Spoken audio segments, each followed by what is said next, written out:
All right. So on the same day, we're joined again by Brandee Harrington, owner of, or founder of My Coinz Journal Legacy Keeper and the principal broker at J. Daniels Realty, selling apparel, selling houses, helping people with budgets, speaking, doing all kind of stuff. So many feathers in the hat. Such an impressive resume and such an entrepreneurial spirit. And I've got my room full here at Velma Jackson. This is our entrepreneurship class. And we are recording this for our friends at Germantown High School, Madison Central High School, Ridgeland High School, and for our YouTube channel. And we've had a chance to review your website, both of them, your real estate and your My Coinz, looking at some of the things you do. And it's really cool. I've never seen a business owner that deals with budgeting and finance sell shirts. So I think that's kind of cool. Well, the reason how the shirts came to be, honestly, because I think it's necessary, because I think that was just that's an aspect of obviously being flexible in multiple streams of income. But one of the things is that it's my brand, right? And so when you were branding yourself, I was like, I have some other ideas. And the shirts is really just to bring the brand awareness from a marketing standpoint, but understand the value that your coins do. It helps you with obviously being able to buy a house. You have to budget to buy a house. You also have to budget to be able to set yourself up for your family for the Coinz Legacy Keeper. So blending these two, they're very much go hand in hand. And then after you buy a house, you want to secure your house. You want to protect it. And so that brand has a lot to do with some other different things that will come out, as well as just some different development things that I'm working on. That's awesome. And like I said, in this class, they've all developed their own original business concepts that we do projects for as far as businesses they start. And we've had guests from all over the country. And one common theme that we get from all of our business owners, whether it's people like you doing real estate or people doing the own a restaurant, people they say they want to be their own boss. They say, I want to set my own hours. I want to make the rules, but they have no idea what they're getting into. Okay. And so how many people are in your class? Right now, I've got 5 with me. This is a smaller class, but they, like I said, they're all seniors and they've all come up with some great original business concepts. And I am so excited. I'm so happy to hear that you all are interested in entrepreneurship, and I'm not the dream killer. I just want you all to understand that I didn't start off as entrepreneurship. My mother actually was an entrepreneur all of her life. She owned her own tax business. And so I remember being around this day in and day out. My mother also, growing up in Chicago, we owned a family store, like a candy store or something. That's the best word I can put it. But we sold food and drinks and ice cream, just a whole lot of things. And so my mother has always had an entrepreneurial spirit. However, for me, I was like, nope, I'm going to work. I want to get off at a certain time and go start and get off at a certain time. And I just remember my mother working a lot of hours, guys. And so not to take that away from you, but to help you paint a realistic picture that entrepreneurship is not a get out of jail free card in this sense where it's going to be super easy. You're just going to wake up one day and all of this money is there. You are responsible for so many things as it relates to your own insurance, your own, health insurance is super expensive. Oh my goodness. You don't have your company to be able to take on that copay. You're responsible for your own marketing dollars, meaning everything that you want to put into your brand, everything from the J. Daniel brand, from the Coinz brand. I am responsible for generating every dollar, guys. I am not kidding. Yes, there's grant money and some other things out here, but that does not cover the magnitude that I have to pay a staff, right? That means I have to generate money. I'm responsible, and there's no other company paying for that. My gas, my, different things, my lights, my payroll, it all comes from me. And then I still have to pay myself a salary. Under all that, even though you make money, you're still responsible for every business card, from the internet, from all of the things that you all see to just stuff that people don't understand from a background, from my PR stuff. That stuff costs money. And I just want you to understand, I think what I learned going and working for another person and being in corporate America, you understand the basics and you understand the framework on how this company is ran. You understand why they are very much conscientious about you sitting there and going through when, you first get onto a company, you have to go through the human resources, and you have to go through all of those different programs and what the code of ethics is and what they're going to stand. Because guess what? When you start employing people, You're going to have your SOP or standard of operating procedures in place yourself. But if you don't know these things, we're actually about to do that in here. That's one of our next big projects. Say your thing. So you got to have these things, because if somebody is working for you and they don't know there's a dress code, and you say, well, I didn't know there was a dress code, I'm supposed to create that. You're responsible, guys. So keep in mind that it's okay to go start working somewhere initially. It's okay. You can always still be an entrepreneur, but you have to have the basics and a framework. It's just like a house. You have to start there to be able to put that house up and actually frame it the way you need to. And if you've never understood that, it's hard to frame a house if you never had the experience on how to frame a house. So that is one of the tips I would tell anybody that's looking to get into entrepreneur activities, is know how you're going to, your whys. You can go on a job to learn from them, because experience teaches you things. You know, I know we're in an age of everything. You all know everything because of the internet, but that's not always reality. And these filters and IG is good for what it's for, but it does not necessarily convert when you're really in entrepreneur and you're working in your own business. Yeah, and that's a perfect segue, because I didn't realize until I started having these guests that more and more entrepreneurs are not jumping in full time because of what you just said.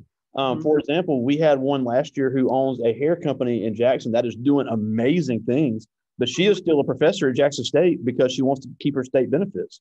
So it I don't think people understand, especially young people, the amount of risk that goes into it. Now, some of these people, they're going to transition out of that employee role eventually, but starting out, to lower their financial burden on their family and on themselves, they're playing it safe per se, even if they're still even just a part-time employee, to keep certain benefits and certain insurance, especially when there's kids involved.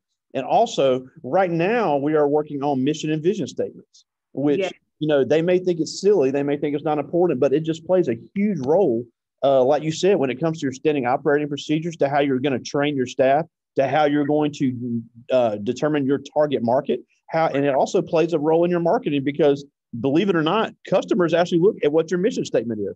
So they want to deal with people that have the same social and social responsibility initiatives, that have the same type of business practices. So it really is a very big deal. Exactly. I think you have to understand, if you all, once you get into your business, what is your vision? Why are you there? What is going to distinguish you from anybody else? And if you say you don't have one, well, then I don't even really know what I'm going to get when I deal or interact with you. And what is your mission? Why are you doing what you're doing? Your vision is telling us something, but your mission tells us, it connects those two. So those two go hand in hand. And you have to understand that, because to your point, people are looking for that. They want to see people who understand that whole particular marketing dynamic, because that is going to let us know, when we come to your company, we understand this is the standard, this is understand who you are. When we see you, we understand who you are. And if you don't have those different things and you're an entrepreneur, it's like, okay, are you really? And then to your point, a lot of times there's so many factors that you all don't understand from a financial standpoint that has to you incur, because again, you're building all of that. Like, literally, I've spent thousands, and I'm not even joking and exaggerating, on just certain things, because that's what it costs. Like, even when you talk about from an insurance standpoint, because again, you're an entrepreneur, I have to pay for every insurance as it relates to the building. And so I just got an email and call for someone who just gave me a quote, and literally the quote is $3,000 for a year for a property. And it's like, are you serious? Yeah.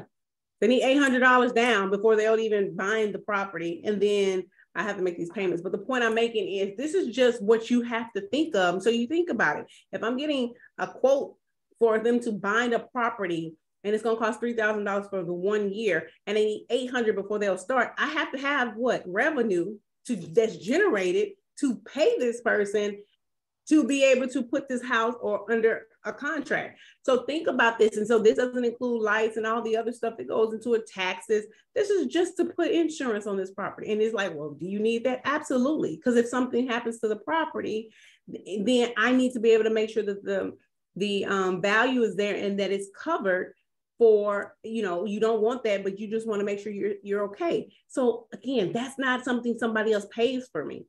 I'm responsible for all of that. When it deals with the admin and administrative side, I'm responsible for those costs as it relates to, if you need pens. Like, people think These little ink pens. Oh my goodness. Oh, y'all get accused. They're free. Guys, my pens are expensive. I pay for that. You know, my branded shirts.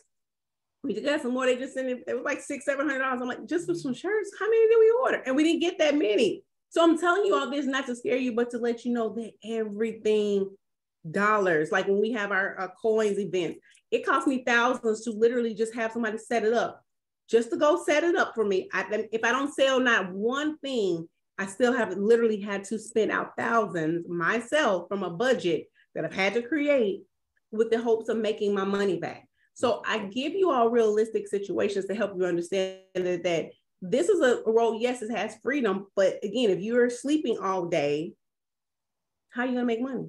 How are you gonna? Who is your audience? Like he said, from a marketing standpoint, who is your target audience? How do they know about you? How do they know? Because if your friends are your only audience, okay, then what else? Yep. You got to keep those things in mind. Yeah, and some of the concepts we have in here, we have one interested in transport and trucking. We have a young lady interested in the cosmetology side. We got a couple guys interested in the gaming industry, which are all could be very lucrative industries. But it's like you said, you have to find a way to stand out. You have to, because like you always say, you can have a great product, you can have a great sales pitch, you can have a great logo, but if you don't have a proper way to run your business, or if you have messed up financials, it doesn't matter how good you are, what you do. So, and then also with the growth of a lot of these small businesses that deal with small businesses. We have a friend of the class that's in New Jersey, and she specializes in dealing with small Black business owners. And that's all she does. She does all their accounting. So getting somebody like that, you don't have to hire a full-time person, but not having somebody like that could be very, very detrimental if that's not something you have a background in. Oh yeah, and so me, like you said, I have a CPA. So she's a certified professional accountant, and so she does all of our books. So for both the J. Daniel Realty and the Coinz side and my personal finances, she's responsible. So every quarter, I have to sit down with her and go through all those books and all the transactions and everything that was spent. And guess what? She charges me every quarter. That's just quarterly. That's every 3 months. Then I still have to pay income taxes and payroll estates and all these other different fun things. As adulting is real different. And I have to pay her for that. So but to your point, if I don't have my CPA, I can't move. I can't, the bank says, we need to see your CPA's, bank records, and we need to see your tax returns, and we need this, that, and the other. And they ask you for these things. I can't do anything that I may need to because I don't have my books together. So you can't skimp out and say, oh, I don't need her. Really? And you can't commingle all of your money into one account. Guys, I hate to tell you this, a lot of people want to use Cash App. That is not a viable source of income to be able to tell you you're in business. Now you have trucking, you have cosmetology, you have gaming. Think about that. What does that look like? What are you going to sell to gamers? Like, walk me through like a proposal or portfolio. How does your gaming set up? What's going to stand out to the other people? What are you going to do? Who's your target audience? Meaning, where are they going to come from? And if they're children, let's just say, or like under 18 or 18, 21, where are they getting this money from? Yeah. From a cosmetology side, it's a market that's super saturated. What's different from your cosmetology than everything else? And are you selling products? Have you tested them? Are they vegan? Are they going to make sure somebody's face doesn't break out? Have you thought about the risk associated if you put the wrong makeup on and they have a breakout? Do you have a liability insurance, baby? Because you got to think about it. If you put makeup on and I break out, guess what's going to happen? They can sue you. And then if you're in the trucking industry, you have to have liability on those trucks. Those trucks, if tire blows out and you're talking about you're going maybe trucking and moving some stuff, how are you generating enough money? Are you putting up enough money for repairs? Or if your truck comes down or it has to come down for a few hours, how are you going to still pay your driver and get that load to where it needs to go? So again, there's so many different things you have to think about when you're in this market, not to deter you all or to make you feel like, oh, this is no, it's just thinking it through, and don't think it's going to be an overnight success, because trust me, I'm still building. I'm still, doing what I need to do for my brands in order to be where I want them to be. Yeah, and I'm not an expert in any of those fields by any stretch, but I know in the gaming industry, you're going to have some licensing issues. Those are not cheap. Oh, they're not. And then when it comes in cosmetology, you've got to be licensed by the state. and then you got to pass a health inspection. So now those aren't as expensive, but you can operate without it. And then with trucking, with fuel cost, and then you've got to vet your drivers. That's one of the most background check intense industries there is. Now, one thing that I see, and this is something I talk about with a lot of guests, is one thing I see, because kids have come out of this class and started their own business, even if it's just part-time. But the number one mistake that I see young people make when they start their own business is immediately they're not charging enough. They're trying to be the cheapest because their 16-year-old friends say, oh, that's too high. And then they wind up working way, way too hard to not even match the competition that's not working near as hard. Correct. Because again, you don't understand economics and law and demand. And so if you have something that is very nice and is worth it, then people pay for luxury. People pay for things that's nice. If it's too inexpensive, I hate to say, a lot of people are like, oh, it's too cheap, right? And that's not to say that you're not supposed to be competitive, but you don't want to make it where it's just inexpensive. If your target market is just your friends, that's not a real target market. I mean, you're going to run out of friends and they're going to run out of money. And so you have to think beyond your friends and your family. They love you and they're going to do it because they support you. But what else are you going to do? So you have to understand this is the SBA, I think I remember the millions of small businesses that have started, especially since the pandemic has been on the rise. And a lot of those businesses still fail, not because, and a lot of it just due to financial situations, a lot of it lack of funding, where to get the funding. And to your point earlier, people are still doing dual careers. Why? Because you have to fund this. Even when you think about any of those things that you all said, where is the money going to come from?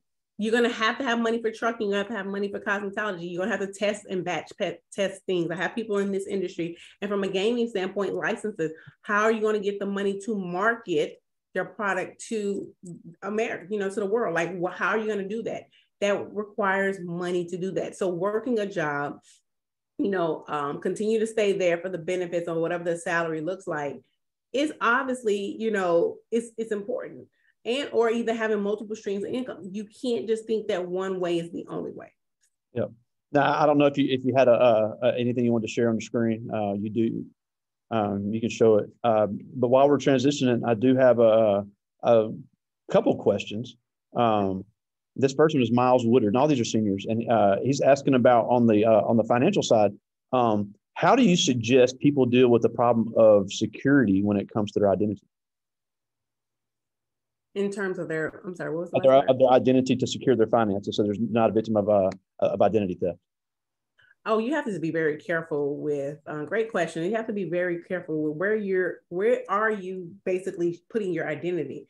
I think I'll be honest. Sometimes when you even travel, there is even more risk now to travel because people can be able to take your identity or get things from credit cards, right? So you hear people say use cash only. Definitely carry less than one, just maybe one major credit card.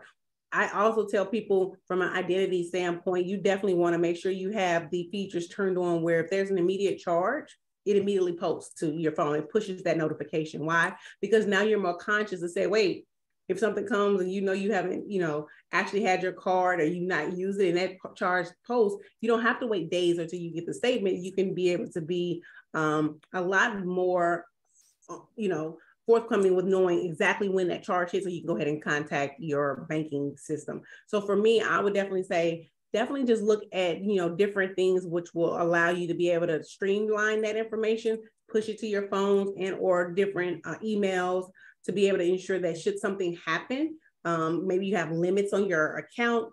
From a security standpoint, you want to have those things and parameters in place to protect yourself. Yeah, and then Octavia Johnson, she asked, how do you handle the stress that comes with running your own business? I think, so how do I handle the stress? I think for me, it's just really, like I said earlier, just understanding what is the stress coming from? Is it really coming from a place of just trying to derail me? Because sometimes your stresses come from overworking yourself, right? You said earlier, sometimes I'm trying to be able to be the cheapest on the market if that was my issue. And that's stressful because guess what? Now I'm trying to meet demand, or I'm trying to either meet a budget, or I'm trying to just meet my rent, right? So you have to think about this. Are you self-inflicting the stress? Meaning, am I making myself super cheap, but I'm working harder? Or is this stress really just something more in my mind that I'm just created, that it is a tough time, but how do we get through tough times? Maybe I need to reevaluate my services or my price point. Because one thing you have to realize is that the stress is an indicator that maybe something is not right, and or I need to fix something, or maybe I'm focusing on the wrong product here. And I think for me, I look at that holistically and then adjust myself accordingly. Cool. All right, so I think we are ready. I have it. This one is fine. So let's go ahead and get started. All right, let me know if you can see my screen. Yep, got it. So guys, thank you all again. I have been talking a little bit about my journey to entrepreneurship, and I am Brandee Harrington. And so one of the things that I want to start off with is a quote, and this quote, it says, a strong woman believes that she is, I'm sorry, I'm moving that away. Hold on. All right. A strong woman believes that she is strong enough to face her journey. A woman of faith believes that it's in her journey that she will become strong. And Millie Ung, an entrepreneur and author and international speaker, stated this quote. And the reason why I like this quote is that because in entrepreneurship, like we said earlier, you're going to go through some things. It's not necessarily an easy path, nor will it be by any means just a walk in the park where you're going to wake up every day and be like, oh, this is perfect. I'm a millionaire and everything, life is great. But when you literally know where your faith comes from and what happens, you know that you'll become stronger on this journey because you know your background is anchoring you in where you need to go. Okay. So a little bit about who I am. So I am Brandee Harrington. I am a licensed real estate broker. I am an investor. I'm a property manager and an author. And now I need to add another bullet on here. I am a developer. And the reason why I bring all of those things a little bit into you all is these all did not come overnight. Some of these things were like literally intertwined together. And a lot of it just came from just being more a person who, I think I told your last class, I'm a planner, and I never understood why I was always a planner, even from childhood. I could remember planning everything in my life. I would plan everything down to the socks, to the everything, hair bows when I wore them, because I just was very detailed, right? And I would be like, okay, I'm gonna do this, I'm gonna do that. And when this happens, this is gonna happen. And then this, and I mean, but life is not always that easy. But that planning allowed me to be able to take those type of gifts and that skill set into other avenues. So it was transferable, right? So I would plan, for me, planning looked like, okay, this is my plan in life. I want to make this, or I want to have multiple streams of income, or I want to do this. But in order for me to get all this, I got to go work. So that's where my whole corporate America and working as for others really set my foundation.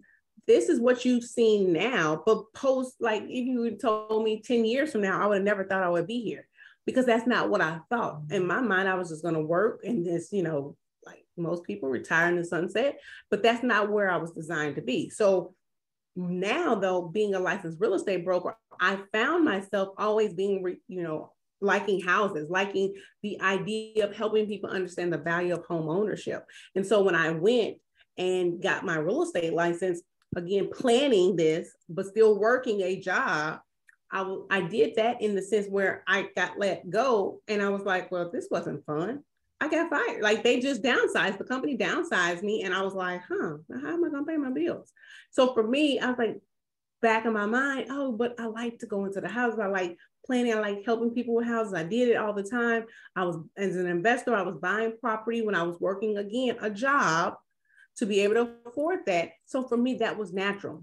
So I use those two skill sets to then say, you know what, I'm going to plan now to become a real estate broker, because now I want to be able to control the narrative. Now, again, I didn't start off as owning my own company. I worked for several companies to understand their methods, their practices, what I took from corporate America, what I took from working under others, into what I wanted to do for my real estate company. So those things led me to then people start asking me to manage their property. I was like, oh, okay, let me manage your property. So then I had to get the skill set for being a property manager. So I had to, you know, start understanding, like earlier, I had a young lady, I'll just be honest, she's behind on her rent, right? So my admin was like, Miss Brandee, she, you know, do I need to start the, she was supposed to make a payment. she didn't. The owners had sent us a message. And so we deal with these type of issues. And so my admin was like, what do you want me to do? And so I had to look at her files, kind of go through these different things and make the decision. Do we start the eviction process? And I mean, as tough as that sounds, that's my job, right? And so we got to look back at, as a property manager, I have to look at your payment history. So I can pull up my payment, history, and there's a program, again, costs that I have to incur. But I have to see what her payments have been like and how often has this become a problem with her. And so I'm saying that to say, this is something that is not the fun side of being a property manager, but it comes with managing people's properties, and they in turn want to be able to get their money for leasing out their property because they may have a mortgage or they may have something that they have to pay with that money. So that's a whole nother concept that I have to undertake and think about and navigate while I deal with other people where I have buyers or sellers, I'm listing property. I have to do that too.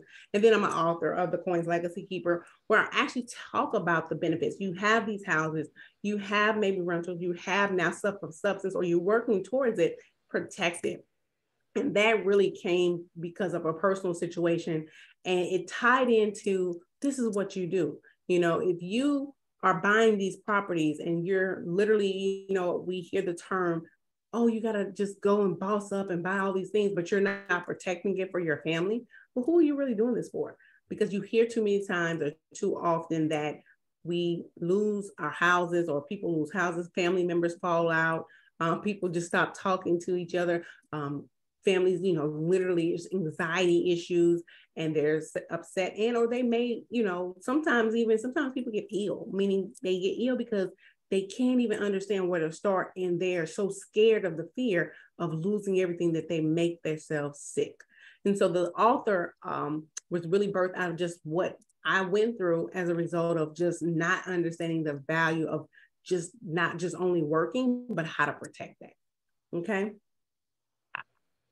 So I said all that to say, when I was working and obviously doing all these different things, I had to start to ask myself in the road to entrepreneurship, why are you doing all this? Like you get to a point, you're like, why, right?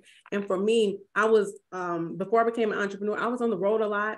I was missing my family. My daughters were growing up.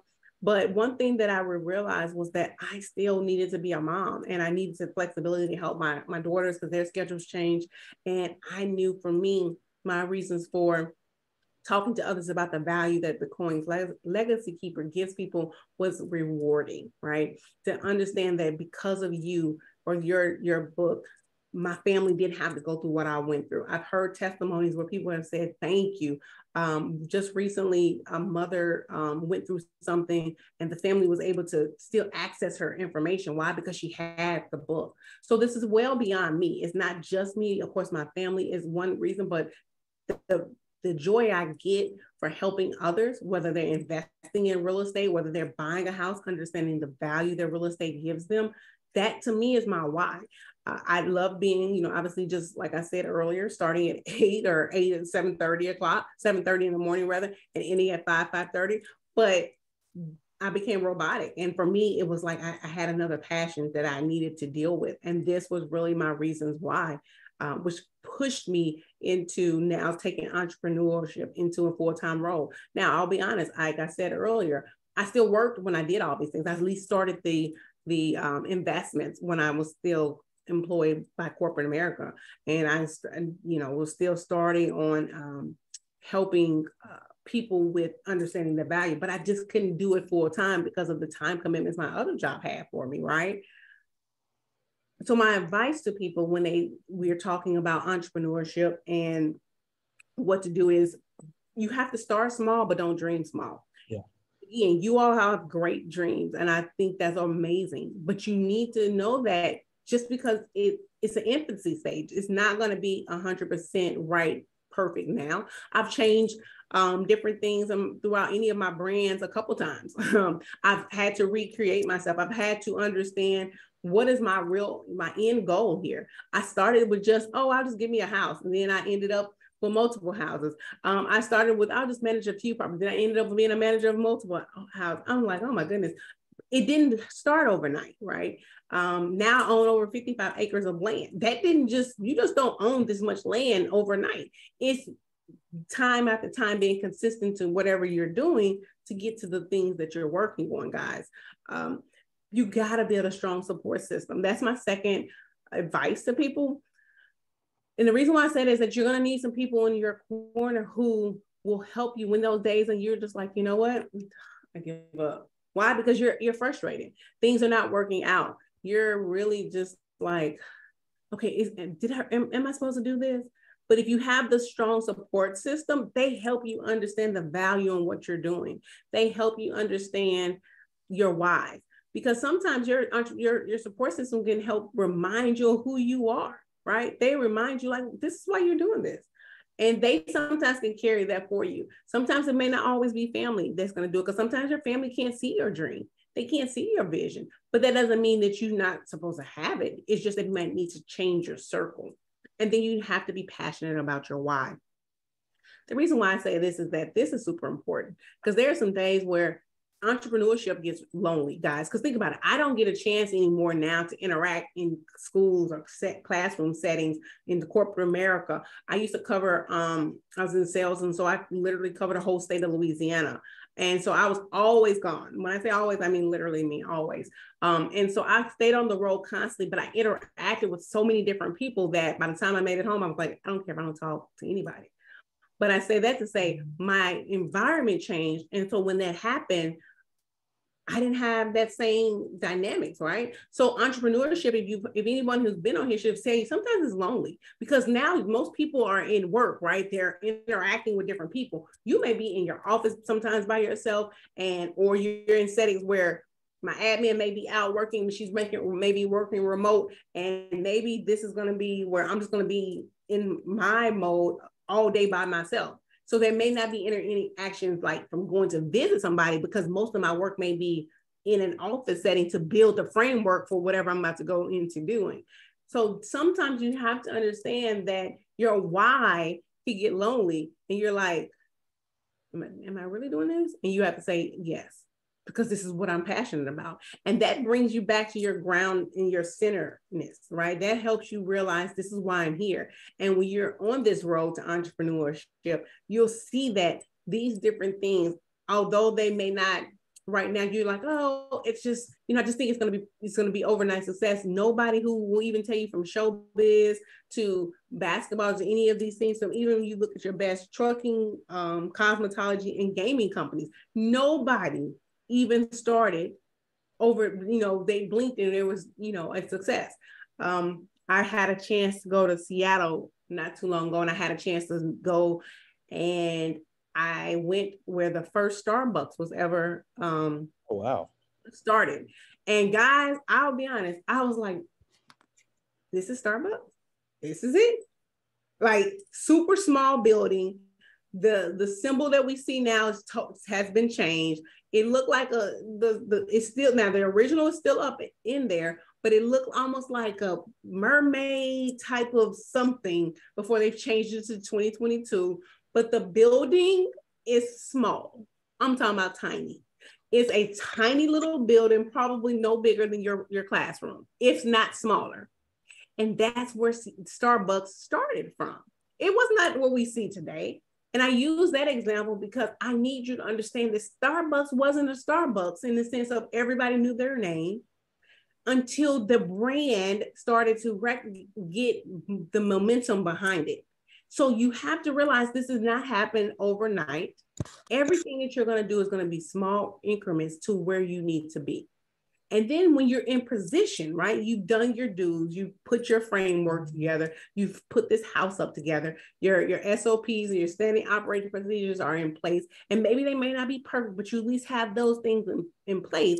You can get ready for your next level. So that's a little bit about, the road to entrepreneurship. This is a little bit about more information on my business and services. Is there any questions that you want me? Yeah, I still got one more that needs to be turned in. But this is Marion Bolden. He's the one interested in the trucking, and this is a great question for somebody starting out. He asked, have you ever had a customer that didn't have any documentation or had everything out of order and still got them started? So with regards to buying a house, if you don't, let me make sure I understand the question. Did they not have their documents together? So none of their documents together, everything's out of order, all the stuff that you try to prevent in the Coinz Legacy Keeper. If all that's out of order, how do you get them started? I think it just, how do you eat an elephant one bite at a time? We're going to have to get you started. So I think for me, the first thing we have to do is we have to deal with the elephant in the room, which is let's look at what's going on with your money.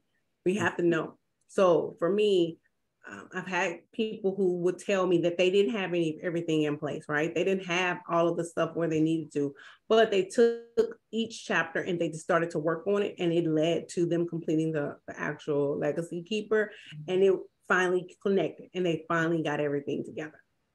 Yeah, and something else, and you talked about the cost of setup and everything. Everybody wants to jump and have a storefront. I want to have a storefront, but with the way the economy is now, you see more and more successful businesses that just operate online and may have a pop-up here and there. They may have, they may go to trade shows and events, and it's very much more cost-effective that way. So, obviously, some businesses, they're going to have a storefront, but a lot of them do not now. So, how does that work, do you think? Well, I think it's even for our business and industry, as I think about it from a real estate standpoint, we used to, obviously, that was the way you met your agent. You came into our office, you sat down, we got a chance to know you, we did all of that. And when COVID came, it changed the landscape and the dynamics on how I interact. I do a lot more Zoom calls, just like we're doing this. I will meet some of my clients via Zoom. I still like the personal touch of going maybe to a Starbucks or something like that. But I think for most people, you have to be flexible. Does your business need that? If you're not going to have that foot traffic, then do you need that overhead? But you're going to need something, because where else are you going to do this? If you're going to be in your house, right, which is fine, but once you outgrow your house, are you going to be in a warehouse? In this warehouse, you have access to computers and printers, and how will you ship these items, right? You have to think about all these things. Some people do not, and they take that low overhead and they're able to put it back and reinvest it into their business. For me, the Coinz, right now, our brand is not needing to be storefront right now. We can sell to Amazon, we can sell to Walmart and Barnes and Noble, and my distribution site, again, paying for those type of services, they can drop ship a lot of my goods. Now, when I have pop-ups and things like that, then we'll bring the necessary items. But for the most part, it reduces my cost for housing all these things. I have an office, but I had an office because I think from a real estate standpoint, I'm into investments, right? So my real estate property is an investment for me. So there's rooms in my office where one room is now a Coinz room. It's the brand for that. So that room is stocked with a lot of things, but it helps with that brand. And the other rooms are for real estate. So for me, I didn't have to pay anything extra because I already owned the property and didn't have to necessarily outsource any additional funds for that to occur. Yeah, and just one, and we're almost out of time, and we thank you so much. But before we go, I mentioned the last block about the presentations. We'll do presentations in here as well. But on the entrepreneurship side, being able to speak is so important. Now, obviously, you speak at events. I've spoken in front of 2,000 people. I'm fine speaking in front of big groups. I've never had a fear of public speaking. But being able to sell and communicate is not just about public speaking. It's being able to sell yourself, sell your product, and sell your brand. And they get so upset when I make them do these presentations about, we research different entrepreneurs in here, and they just, it's just the biggest chore in the world to get up and speak. But how important is that skill, not just in entrepreneurship, but in business? It's a way of life. Think about it. If you're going to be able to tell me these are your goals and this is what you all want to do, talk to me. And if I put you in a room, how will you do that? Because if your whole thing and demeanor is like, okay, I have this trucking business. And I'm sorry, what? Yep. I'm sorry, I can't hear you. If you don't have the confidence and you can't articulate what I need you to do, and you want me to invest in your company, then how will I do that if I can barely hear you talk? I attended Jackson State University. I'm a school of business major. We used to have to come to classroom with business suits, even in 90-degree weather like it is now. That was not an option, literally. If you didn't come to class, dressed in a full suit, you couldn't even come to class. And we did presentations in full suits. We had to have everything done as if it was presenting to a business person to prepare us, because they would tell us, you don't get chances like this often. And when you do, you have to be prepared. So if you are not able to have this dialogue and be comfortable, whether it's hot outside and you're in a full suit, your presentation, your delivery, all of those things make a difference, because people will not invest in you if they don't see that you've invested in yourself. Absolutely. And, and it's not about, speaking in front of a large crowd, but especially if you're in a competitive business, and I use cosmetology as an example. How are you going to tell somebody how you're going to do their hair if you can't even communicate with them about what you're going to do to it to make it look better?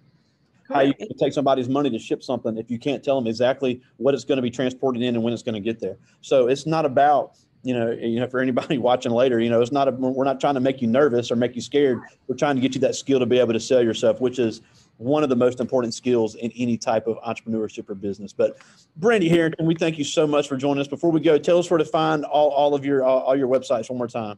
All right, we'll definitely go to www.mycoinzjournal.com for all things related to coins. And then my real estate website is www.jdanielrealtysales, that's SELLS.com. And you can find me on Instagram at realtorbrandee_handle. I look forward to talking on my, Instagram for My Coinz Journal as well. So thank you all so much for having me. I appreciate it. I'm glad I was able to take some hours out today to be with your class, and would welcome coming back anytime. Thank you so much for having me. I'll see you soon, my friend. Thank you so much. Bye-bye. See ya.